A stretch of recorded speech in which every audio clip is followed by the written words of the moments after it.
party, my beloved party workers, friends from the media, brothers and sisters, I'd like to welcome all of you here today. ವೇದಿಕೆ ಮೇಲೆ ಆಸೀನರಾಗಿರ್ತಕ್ಕಂಥ ಎಲ್ಲ ಗಣ್ಯಾತಿ ಗಣ್ಯರೇ, ಕೋಲಾರದ ಮೂಲೆ ಮೂಲೆಯಿಂದ ಬಂದಿರತಕ್ಕಂಥ ಕಾಂಗ್ರೆಸ್ ಪಕ್ಷದ ಕಟ್ಟಾಳುಗಳೇ, ಮಾಧ್ಯಮ ಬಂಧುಗಳೇ, ತಮ್ಮೆಲ್ಲರಿಗೂ ಕೂಡ ಈ ಕಾರ್ಯಕ್ರಮಕ್ಕೆ ಮನಸ್ಪೂರ್ವಕವಾದಂತ ಸ್ವಾಗತ ನಾನು ಕೋರ್ತಾ ಇದ್ದೇನೆ. I still remember when I was a little boy, I came here with my grandmother to the Kolar gold fields. ಇವತ್ತಿಗೂ ನನಗೆ ನೆನಪಿದೆ, ನಮ್ಮ ಅಜ್ಜಿ ಅವರಾದಂತ ಶ್ರೀಮತಿ ಇಂದಿರಾ ಗಾಂಧೀಜಿ ಅವರ ಜೊತೆ ಇದೇ ಕೋಲಾರದ ಚಿನ್ನದ ಗಣಿಗೆ ಬಂದು ಇಲ್ಲಿ ಓಡಾಡ್ದಂತದ್ದು ನನಗೆ ನೆನಪಿದೆ. And I remember going all the way down into the mine where it was very hot and meeting all the workers over there. ನನಗೆ ನೆನಪಿದೆ, ಗಣಿಯ ಸುರಂಗದ ಒಳಗಡೆ ಹೋಗಿ ಆ ಬಿಸಿಲಲ್ಲಿ ಅಲ್ಲಿರ್ತಕ್ಕಂಥ ಕಾರ್ಮಿಕರನ್ನ, ಅಲ್ಲಿ ಕೆಲಸ ಮಾಡ್ತಿರೋರ್ನ ನೋಡಿರ್ತಕ್ಕಂಥದ್ದು, ಮಾತಾಡಿರೋದು ನನಗೆ ನೆನಪಿದೆ. And I remember they had a gold brick over there that symbolized the wealth that Kolar gives to India. ಅಲ್ಲಿ ಕೆಳಗೋದಾಗ ಅಲ್ಲಿ ಚಿನ್ನದ ಒಂದು ಬಾರ್, ಒಂದು ಇಟ್ಕೆನ ನಾನು ನೋಡಿದೆ. ಆ ಇಟ್ಕೆ ನೋಡಿದಾಗ ನನಗೆ ಗೊತ್ತಾಯ್ತು ಕೋಲಾರದಲ್ಲಿರ್ತಕ್ಕಂಥ ಸಂಪನ್ಮೂಲ ಬೆಲೆ, ಆಸ್ತಿ ಆ ಕೋಲಾರದ ಗಣಿಯಲ್ಲಿದೆ ಅಂತ ಹೇಳಿ. You used to give it through gold and now you give it through hard work, agriculture. ಮೊದಲು ತಾವೆಲ್ಲರೂ ಚಿನ್ನನ ತೆಗೆದು ಪರಿಶ್ರಮ ಮಾಡ್ತಾ ಇದ್ರಿ. ಇವತ್ತು ನೀವು ಕಾರ್ಮಿಕರಾಗಿ, ರೈತರಾಗಿ ದುಡಿಮೆ ಮಾಡಿ ಗೌರವ ತರ್ತಾ ಇದ್ದೀರಾ. I learned a lot about politics from my grandmother. ನಾನು ರಾಜಕಾರಣದ ಬಗ್ಗೆ ಕಲ್ತಿರೋದು ಗುರುಗಳು ಯಾರಾದ್ರೂ ಇದ್ರೆ ಅದ್ ನಮ್ಮ ಅಜ್ಜಿ ಅವರಾದಂತ ಇಂದಿರಾ ಗಾಂಧೀಜಿ ಅವರಂತ ಹೇಳಿ ನಾನು ಹೆಮ್ಮೆಯಿಂದ ಹೇಳ್ತೀನಿ. And I did not even understand when I was small that she was teaching me many things about politics. ನಾನು ಸಣ್ಣ ಹುಡುಗನಾಗಿದ್ದಾಗ ನನಗೆ ಆ ಕ್ಷಣದಲ್ಲಿ ತಿಳುವಳಿಕೆ ಆಗಿಲ್ಲ. ನಮ್ಮ ಅಜ್ಜಿ ನುಡಿದಂತ ಪ್ರತಿಯೊಂದು ಪದ ಕೂಡ ನನಗೆ ರಾಜಕಾರಣಕ್ಕೆ ತಯಾರು ಮಾಡಿಕೊಡ್ತಾ ಇದ್ದಾರೆ ಅಂತ ಹೇಳಿ. Now many people, they think politics is very complicated. ಸುಮಾರು ಜನ ಏನ್ ಅನ್ಕೊಂಡಿದ್ದಾರೆ ಅಂದ್ರೆ ರಾಜಕಾರಣ ತುಂಬಾ ಕಷ್ಟದ ಕೆಲಸ, ಚದುರಂಗದ ಆಟ ಅನ್ಕೊಂಡಿದ್ದಾರೆ. They think you have to make all sorts of calculations, you have to plan, you have to think about many different things. ಜನ ಏನ್ ಅನ್ಕೊಂಡಿದ್ದಾರೆ ಅಂದ್ರೆ ರಾಜಕಾರಣ ಮಾಡ್ಬೇಕಂತಂದ್ರೆ ಸಾಕಷ್ಟು ಲೆಕ್ಕಾಚಾರಗಳನ್ನ ಹಾಕ್ಬೇಕು, ಸಾಕಷ್ಟು ಪ್ಲಾನ್ಗಳನ್ನ ಹಾಕ್ಬೇಕು, ಬೇರೆ ಬೇರೆ ರೀತಿಯಲ್ಲಿ ಆಲೋಚನೆ ಮಾಡಬೇಕು ಅಂತದ್ದನ್ನು ಅನ್ಕೊಂಡಿದ್ದಾರೆ. But this was not Indira Gandhiji's way of doing politics. ಆದ್ರೆ ಇದು ನಮ್ಮ ಅಜ್ಜಿಯವರಾದಂತ ಇಂದಿರಾ ಗಾಂಧೀಜಿ ಅವರು ಈ ರೀತಿಯಾದಂತ ರಾಜಕಾರಣನ ಮಾಡಲಿಲ್ಲ. In all her lessons that she taught me, every single lesson, there was actually only one lesson. ಅವರು ನನಗೆ ಹೇಳಿಕೊಟ್ಟಂತ ಎಲ್ಲಾ ಪಾಠಗಳಲ್ಲಿ ಅವರು ನನಗೆ ಮಾತಾಡಿದಾಗ ಎಲ್ಲ ಕೂಡ ಪ್ರಮುಖವಾಗಿ ಒಂದು ಅಂಶನ ನನಗೆ ಹೇಳಿದ್ರು. And with that one lesson, you can understand everything you want to understand about politics. ಆ ಒಂದು ಪಾಠದಿಂದ, ಆ ಒಂದು ಮಾತಿಂದ ರಾಜಕಾರಣದ ಬಗ್ಗೆ ಪೂರ್ತಿ ನಾವು ಅರ್ಥ ಮಾಡ್ಕೋಬಹುದು. She said once to me, Rahul, the leader only has one job. ಅವರು ನನಗೆ ಒಂದ್ ಮಾತು ಹೇಳಿದ್ರು, ರಾಹುಲ್, ನಾಯಕನಂತಂದ್ರೆ ನಾಯಕನಿಗಿರ್ತಕ್ಕಂಥದ್ದು ಒಂದೇ ಕೆಲಸ, and one technique. ಮತ್ತೆ ಒಂದು ತರದ ಪದ್ಧತಿ. All the leader has to do is search carefully for unfairness. ಒಬ್ಬ ನಾಯಕ ಏನ್ ಮಾಡ್ಬೇಕಂದ್ರೆ ಹುಡುಕಿ ಸಮಾಜದಲ್ಲಿರ್ತಕ್ಕಂಥ ತಾರತಮ್ಯಗಳನ್ನ ಗುರುತಿಸಂತ ಲಕ್ಷಣ ನಾಯಕ. And where one sees unfairness, without any fear, without backing down, one must challenge that unfairness. ಒಬ್ಬ ನಾಯಕನಿಗೆ ಸಮಾಜದಲ್ಲಿ ತಾರತಮ್ಯ ಕಾಣಿಸಿದಾಗ ಹೆಜ್ಜೆ ಹಿಂದೆ ಹಿಡ್ದೆ, ಎದೆ ಗುಂದದೆ ಆ ಒಂದು ತಾರತಮ್ಯನ ನಿರ್ಮೂಲ ಮಾಡೋ ಕೆಲಸನ ನಾಯಕರು ಮಾಡಬೇಕಾಗ್ತದೆ. In every single lesson she ever taught me, this was the crux. ಅವರು ನನಗೆ ಹೇಳಿಕೊಟ್ಟಂತ 10 ಹಲವಾರು ಪಾಠಗಳಲ್ಲಿ ಇದೇ ಅತ್ಯಂತ ಪ್ರಮುಖವಾದಂತ ಪಾಠ. If you challenge unfairness, you will get hurt, you will get abused, you will get attacked. ನೀವು ಈ ತಾರತಮ್ಯಗಳನ್ನ ಪ್ರಶ್ನೆ ಮಾಡಿದಂತ ಸಂದರ್ಭದಲ್ಲಿ ಸಮಾಜದಲ್ಲಿರ್ತಕ್ಕಂಥ ಒಡಕುಗಳನ್ನ ಪ್ರಶ್ನೆ ಮಾಡಿದಾಗ ನಿಮ್ಮ ಮೇಲೆ ಹಲ್ಲೆ ಆಗುತ್ತೆ, ನಿಮ್ಮನ್ನ ಪ್ರಶ್ನೆ ಮಾಡ್ತಾರೆ, ನಿಮ್ಮನ್ನ ಹೀಯಾಳಿಸ್ತಾರೆ. The more abused you are getting, the more attacks that are coming on you, the better you are doing your job. ನಿಮ್ಮ ಮೇಲೆ ಎಷ್ಟು ಹಲ್ಲೆ ಆಗುತ್ತೆ, ನಿಮ್ಮನ್ನ ಜನ ಎಷ್ಟು ಹೀಯಾಳಿಸ್ತಾರೆ, ಎಷ್ಟು ಅವಮಾನ ಮಾಡ್ತಾರೆ, ಅಷ್ಟೇ ಒಳ್ಳೆ ಕೆಲಸ ನೀವು ಮಾಡ್ತಾ ಇದ್ದೀರಂತ ಅದು ಸೂಚನೆ ಇದೆ. And your only duty is never to get scared, never to back down. ನಿಮ್ಮ ಒಂದೇ ಕರ್ತವ್ಯ ಎಂದಿಗೂ ಕೂಡ ಭಯ ಪಡಬಾರದು, ಎಂದಿಗೂ ಕೂಡ ಒಂದ್ ಹೆಜ್ಜೆ ಹಿಂದಕ್ಕಿಡಬಾರದು ಅನ್ನೋ ಒಂದು ಮಾತು. This is the only real lesson in politics and in life also. ಇದು ರಾಜಕಾರಣದಲ್ಲಾಗಿರ್ಬೋದು, ಸರ್ವೇ ಸಾಮಾನ್ಯ ಬದುಕಿನಲ್ಲಾಗಿರ್ಬೋದು, ನಾವು ಪ್ರತಿದಿನ ಅಳವಡಿಸ್ಕೋಬೇಕಾದ್ದು ಇದು ಒಂದು ಪಾಠ ಮಾತ್ರ. And if you look at India today, you will find that the government in Delhi is the master of spreading unfairness.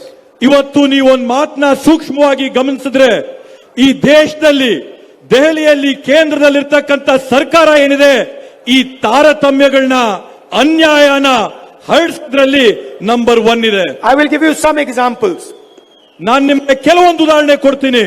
The richest men in this country, 25 rich men, billionaires. The Prime Minister has forgiven 16 lakh crore rupees in bank loans to these people. ಇವತ್ತು ಈ ದೇಶದಲ್ಲಿರ್ತಕ್ಕಂಥ ಸುಮಾರು 25 ಜನ ಬಂಡವಾಳ ಶಾಹಿಗಳು, ಕೋಟ್ಯಾಧೀಶ್ವರರು, ಇವರಿಗೆಲ್ಲರಿಗೂ ಕೂಡ ಈ ದೇಶದ ಪ್ರಧಾನ ಮಂತ್ರಿಗಳು 16 ಲಕ್ಷ ಕೋಟಿ ರೂಪಾಯಿಗಳ ಸಾಲನ ಇವತ್ತು ಮನ್ನಾ ಮಾಡಿದ್ದಾರೆ. The common citizen immediately, when he hears such a number, he asks, how big is this number? What does this number actually mean? ಒಬ್ಬ ಸಾಮಾನ್ಯ ಪ್ರಜೆಗೆ ಇಂಥ ಒಂದು ದೊಡ್ಡ ಸಂಖ್ಯೆ ಕೇಳಿದಾಗ ಅವನ ಮನಸ್ಸಲ್ಲಿ ಸಹಜವಾಗಿ ಒಂದು ಪ್ರಶ್ನೆ ಬರ್ತದೆ, 16 ಲಕ್ಷ ಕೋಟಿ ಅಂದ್ರೆ ಏನು, ಇದು ಯಾವ್ದು ಆಗುತ್ತೆ ಅಂತೇಳಿ. And the answer is very simple. The Prime Minister gave 22 people the amount of money that is required to run Manrega in India for 24 years. ಇದಕ್ಕಿರ್ತಕ್ಕಂಥ ಉತ್ತರ ಸರಳವಾದಂತ ಉತ್ತರ. ಪ್ರಧಾನ ಮಂತ್ರಿಗಳು ಕೇವಲ 22 ಜನಕ್ಕೆ 16 ಲಕ್ಷ ಕೋಟಿಗಳು ಕೊಟ್ಟು ನರೇಗಾ ಯೋಜನೆ ಅಡಿಯಲ್ಲಿ 25 ವರ್ಷ ನಾವೇನೇನು ಕಾಮಗಾರಿಗಳನ್ನ ಮಾಡಬಹುದು ಅದು 22 ಜನಕ್ಕೆ ಮಾತ್ರ ಕೊಟ್ಟಿದ್ದಾರೆ. You remember that when we were in power in Delhi, we did a farm loan waiver and we forgave the bank loans of India's farmers.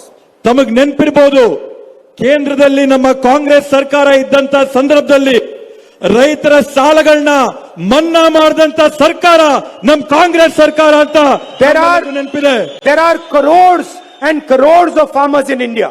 ಈ ದೇಶದಲ್ಲಿ ಕೋಟ್ಯಾಂತರ ರೈತರು ಇವತ್ತು ಬದುಕು ಮಾಡ್ತಾ ಇದ್ದಾರೆ. Now, if we started today and we forgave the farmers' bank loans for the next 24 years, it would still not amount to the money that Narendra Modi has given 25 business people. ನಾವು ಇವತ್ತು ಈ ತಕ್ಷಣ ಪ್ರಾರಂಭ ಮಾಡಿ ರೈತರ ಸಾಲಗಳನ್ನೆಲ್ಲ ಕೂಡ ಮನ್ನಾ ಮಾಡಿದ್ರೆ ಮುಂದೆ ಬರಂತ 24 ವರ್ಷ ನಾವೇನ್ ಸಾಲ ಮನ್ನಾ ಮಾಡ್ತೀವೋ ಅದಕ್ಕಿಂತ ಜಾಸ್ತಿ ಸಾಲ ಮನ್ನಾ ನರೇಂದ್ರ ಮೋದಿ ಅವರು ಅವ್ರ ಸ್ನೇಹಿತರಿಗೆ 22 ಜನಕ್ಕೆ ಸಾಲ ಮನ್ನಾ What you have done for 22 people is an insult to every single farmer in India. ನೀವು ನಿಮ್ಮ 22 ಸ್ನೇಹಿತರಿಗೆ ಮಾಡಿರ್ತಕ್ಕಂತ ಒಂದು ಸಹಾಯ ಈ ದೇಶದಲ್ಲಿರ್ತಕ್ಕಂತ ಪ್ರತಿಯೊಬ್ಬ ರೈತನಿಗೂ ಕೂಡ ನೀವು ಮಾಡಿರ್ತಕ್ಕಂತ ಅನ್ಯಾಯ, ಅವಮಾನ ಅಂತ ಈ ಸಂದರ್ಭದಲ್ಲಿ It is a crime against every farmer's family. ಇದು ನೀವು ಮಾಡಿರ್ತಕ್ಕಂತ ಪ್ರತಿಯೊಂದು ರೈತರ ಕುಟುಂಬದ ವಿರುದ್ಧವಾಗಿ ಮಾಡಿರ್ತಕ್ಕಂಥ ಅನ್ಯಾಯ, ಅಗೌರವ ಅಂತ ಹೇಳ್ತೀನಿ. And you say nothing when the farmers ask you for the same exact thing. ರೈತರು ನಿಮ್ಮನ್ನ ಸಾಲ ಮನ್ನಾ ಮಾಡೋದಕ್ಕೆ ಮನವಿ ಮಾಡಿದಾಗ ನಿಮ್ ಬಾಯಿಂದ ಕನಿಷ್ಠ ಒಂದು ಪದ, ಒಂದು ಶಬ್ದ ಕೂಡ ಹೊರಗೆ ಬರಲಿಲ್ಲ. The situation in India today is that 22 people have the same amount of money as 70 crore people. ಇವತ್ತು ಭಾರತ ದೇಶದ ಪರಿಸ್ಥಿತಿ ಯಾವ ತರ ಇದೆ ಅಂತಂದ್ರೆ 22 ಬಂಡವಾಳ ಶಾಹಿಗಳ ಹತ್ರ ಎಷ್ಟು ಆಸ್ತಿ ಇದೆಯೋ ಈ ದೇಶದಲ್ಲಿರ್ತಕ್ಕಂಥ ಉಳಿದ 70 ಕೋಟಿ ಜನರ ಹತ್ರ ಅಷ್ಟು ಆಸ್ತಿ ಇದೆ. Please look at the front row of this stage. There are approximately 22 people sitting in the front row of this stage. ಇವತ್ತು ಈ ವೇದಿಕೆನ ನೀವು ಗಮನಿಸಿ, ಈ ವೇದಿಕೆ ಮೇಲೆ ಅಂದಾಜ್ ಮೇಲೆ 22 ಜನ ಮುಂದೆ ಕೂತಿದ್ದಾರೆ. In India, 22 people, just the number of people sitting on this stage, own as much as half of India's population. ವಿಶೇಷವಾಗಿ ಗಮನಿಸಿ, ಈ ವೇದಿಕೆಯಲ್ಲಿರತಕ್ಕಂಥ ಎಷ್ಟು ಜನ ಇರಬಹುದು, ಒಂದ್ 22 ಜನ ಈ ದೇಶದಲ್ಲಿರ್ತಕ್ಕಂಥ 70 ಕೋಟಿ ಪ್ರಜೆಗಳ ಆಸ್ತಿ 22 ಜನರ ಹತ್ರ ಮಾತ್ರ ಇದೆ. They have unlimited money, unlimited resources. They can dream any dream they want, and the rest of India just watches them. ಅವರ ಹತ್ರ ಬೇಕಾದಷ್ಟು ಕಾಸು, ಹಣ ಇದೆ, ಕನಸಿಲ್ದಷ್ಟು ಅವರ ಹತ್ರ ಸಂಪನ್ಮೂಲಗಳಿದೆ, ಆಸ್ತಿ, ಅಂತಸ್ತು, ಐಶ್ವರ್ಯ ಇದೆ. ಅವರು ಏನ್ನ ಕನಸಲ್ಲಿ ಊಹೆ ಮಾಡ್ತಾರೋ ಅದನ್ನೆಲ್ಲವನ್ನೂ ಕೂಡ ಪಡ್ಕೊಳ್ಳಂತ ಶಕ್ತಿ ಇದೆ. ನೀವು ಪ್ರಜೆಗಳು ಅದನ್ನ ಕೂತಿ ನೋಡ. Wherever Mr. Adani wants money, doesn't matter how poor the family is, doesn't matter if they are starving. If Mr. Adani wants that land, Mr. Narendra Modi can get him that land. ಇವತ್ತು ಪರಿಸ್ಥಿತಿ ಯಾವ ತರ ಆಗಿದೆ ಅಂತಂದ್ರೆ, ಅದಾನಿ ಅವ್ರಿಗೆ ಯಾವ ರೈತನ ಭೂಮಿ ಬೇಕೋ ಆ ರೈತನ ಸಂಕಷ್ಟದಲ್ಲಿರ್ಲಿ, ಹೊಟ್ಟೆ ಹಾಸ್ಕೊಂಡಿರ್ಲಿ, ಕಾಸಿಲ್ದೇ ಇರ್ಲಿ, ನರೇಂದ್ರ ಮೋದಿ ಆ ಭೂಮಿನ ಕಿತ್ತು ಅದಾನಿ ಅಂಬಾನಿ ಕೈ ಕೊಡ್ತಾರೆ. He wants Mumbai airport. The owner will get a CBI case and soon will hand the airport to Adani. Adani ಅವ್ರಿಗೆ ಮುಂಬೈಯಲ್ಲಿರ್ತಕ್ಕಂಥ ಏರ್ಪೋರ್ಟ್ ಬೇಕು ಅಂತ ಅವ್ರು ಆಸೆ ಪಟ್ರೆ ನರೇಂದ್ರ ಮೋದಿ ಅವರು ಅವ್ರ ಹತ್ರ ಇರ್ತಕ್ಕಂಥ ಇಡಿನ, ಐಟಿನ, ಸಿಬಿಐನ ಅವ್ರ ಮೇಲ್ ಬಿಟ್ಟು ಆ ಏರ್ಪೋರ್ಟ್ ನ ಅದಾನಿ ಕೈ ಕೊಡ್ತಾರೆ. He wants the storage facility of our farmers. He will get the storage facilities of our farmers. ಇವತ್ತು ಅವ್ರಿಗೆ ರೈತರ ಗೋದಾಮುಗಳು ಬೇಕಂತಂದ್ರೆ, ನಾವು ಶೇಖರಣೆ ಮಾಡಿರ್ತಕ್ಕಂಥ ಬೆಳೆಗಳು ಬೇಕಂತಂದ್ರೆ ನರೇಂದ್ರ ಮೋದಿ ಅದಾನಿಗೆ ಅದನ್ನ ಕೊಡ್ತಾರೆ. Wherever you look, these 22 people have access. ನೀವೆಲ್ಲಾದ್ರೂ ನೋಡ್ರಿ, ಏನನ್ನ ಗಮನಿಸ್ರಿ, ಈ 22 ಜನ ಏನನ್ ಬೇಕಾದ್ರೂ ಸರ್ವವ್ಯಾಪಿಯಾಗಿ ಎಲ್ಲವನ್ನೂ ಕೂಡ ಪಡ್ಕೋತಾರೆ. If you look at India's population, 15% of India is from the Dalit community. ಇವತ್ತು ನೀವು ಭಾರತದ ಜನಸಂಖ್ಯೆನ ಗಮನಿಸಿದ್ರೆ 15% ಜನ ಇವತ್ತು ದಲಿತ ಸಮುದಾಯಕ್ಕೆ ಸೇರಂತವರಾಗಿರ್ತಾರೆ. 8% of India is from the tribal community. 8% ಜನ ಪರಿಶಿಷ್ಟ ಪಂಗಡಗಳಿಗೆ ಸೇರಂತ ಸಮುದಾಯಕ್ಕೆ ಇದ್ದಾರೆ. Approximately 50% of India is from the backward community. ಈ ದೇಶದಲ್ಲಿರ್ತಕ್ಕಂಥ ಸುಮಾರು 50 ಭಾಗ ಜನ ಹಿಂದುಳಿದ ವರ್ಗಗಳಿಗೆ ಸೇರಿದಂತವರಾಗಿರ್ತಾರೆ.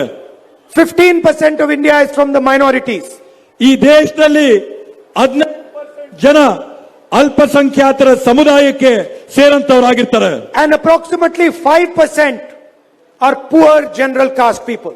ಅಂದಾಜ್ ಮೇಲೆ ಇದ್ರ ಜೊತೆಗೆ ಒಂದು 5% ಜನ ಬಡತನದ ರೇಖೆಯ ಕೆಳಗಿರ್ತಕ್ಕಂಥವ್ರಿಗೆ ಸೇರ್ತಾರೆ. If you add these numbers, they come to more than 90% of our population. ನೀವು ಈ ಅಂಕಿಅಂಶಗಳನ್ನ, ಸಂಖ್ಯೆಗಳನ್ನ ಎಲ್ಲ ಕೂಡ ಕೂಡಿದ್ರೆ ಸುಮಾರು 90% ವರ್ಗೂನು ನಮ್ಮ ದೇಶದ ಒಂದು ಜನಸಂಖ್ಯೆ ಬರುತ್ತೆ.